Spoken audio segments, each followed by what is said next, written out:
अंबड रोडवरील इंदेवाडी पाण्याच्या टाकीजवळ 15 लाखाची रोकड जप्त, इन्कम टॅक्स विभागाला माहिती देणार. जालना शहरातील अंबड रोडवरील इंदेवाडी पाण्याच्या टाकीजवळ एसएसटी पथकाने वाहन तपासणी दरम्यान सुमारे 15,27,940 रुपयाची रोकड जप्त केली. ही कारवाई बुधवार दिनांक 7 जानेवारी 2025 रोजी सायंकाळी 6:30 वाजता करण्यात आली. जप्त करण्यात आलेली रोकड तालुका जालना पोलीस ठाण्यामध्ये जमा करण्यात आली असून रात्री 12 वाजेपर्यंत नोंद घेण्याची प्रक्रिया सुरू होती. जालना शहर महानगरपालिकेच्या सार्वत्रिक निवडणुकीच्या पार्श्वभूमीवर शहरातील प्रमुख रस्ते व महामार्गावर एसएसटी पथके तैनात करण्यात आली आहेत.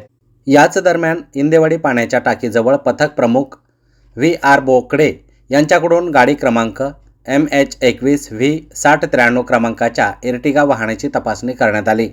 तपासणी दरम्यान वाहनामध्ये 15 लाखाची रोकड आढळून आल्याने तात्काळ ही माहिती तालुका जालना पोलीस ठाण्यात देण्यात आली. माहिती मिळताच PSI संतोष नागरगोजे, सचिन आर्य, चतुरसिंग बहुरे, विनोद मजलकर व गाडेकर यांनी घटनास्थळी धाव घेतली. त्यानंतर सदर रोकड ताब्यात घेऊन ती तालुका जालना पोलीस ठाण्यामध्ये जमा करण्यात आली. या प्रकरणी आवश्यक कागदपत्रांची पडताळणी करण्याची प्रक्रिया रात्री उशिरापर्यंत सुरू होती. दरम्यान बदनापूर तालुक्यातील उज्जैनपूर येथील काही शेतकऱ्यांची ही रक्कम असल्याचा दावा करण्यात आला आहे. संबंधित शेतकऱ्यांनी लक्ष्मी जेनिंग येथे सुमारे 300 क्विंटल कापूस विकला असून त्यातून मिळालेली रक्कम घेऊन ते गावाकडे जात असल्याचं त्यांनी सांगितलं.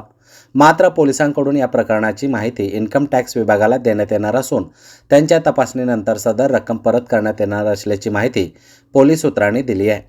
रोख रक्कम मी आमचे शेतकरी आम्ही 2-4 जण, एक कापसाचे 4 जण शेतकरी होतो. आम्ही कापूस दिनीवर घेऊन गेलो. दिनीवर कापूस घेतल्यानंतर आम्ही वापस येताना पेमेंट घेऊन गाड्या खाली करून आलो. पेमेंट घेऊन येताना आपले साहेबांनी आम्हाला इथं इंदेवाडीवर पकडलं, गाडीमध्ये पेमेंट पकडलं आपलं. ते आपल्याकडे पेमेंटच्या पट्ट्या आहे, कापसाच्या पेमेंटच्या पट्ट्या आहे, पट्ट्यासोबत पेमेंट येईल. बरं, किती क्विंटल कापूस तुम्ही विकला होता, कोणत्या ठिकाणी विकला आणि किती तुम्हाला रक्कम मिळाली त्याबद्दल? आम्ही काजळ पाटील लक्ष्मी जिनिंग लक्ष्मी कॉटनमध्ये 4 म्हणजे 300 क्विंटल कापूस दिला होता आपण. तिथे पेमेंट होतं 300 क्विंटल कापूस. किती पेमेंट आलं होतं? पेमेंट होता 15,29,927 रुपये. पोलिसांनी जप्त केले पोलीस. तुमच्याकडे याची काही पावत्या वगैरे आहेत? हा, पावती घेतली आपण. पावती आहे ना आपल्याकडे. हा, हे तुम्ही पैसे कुठून कुठे घेऊन चालले तुम्हाला? पैसे काजळा पाठवून तो उज्जैनपुरीला. काय नाव आपलं? भगवान विष्णू शिंदे, राहणार उज्जैनपुरी, तालुका बदनापूर.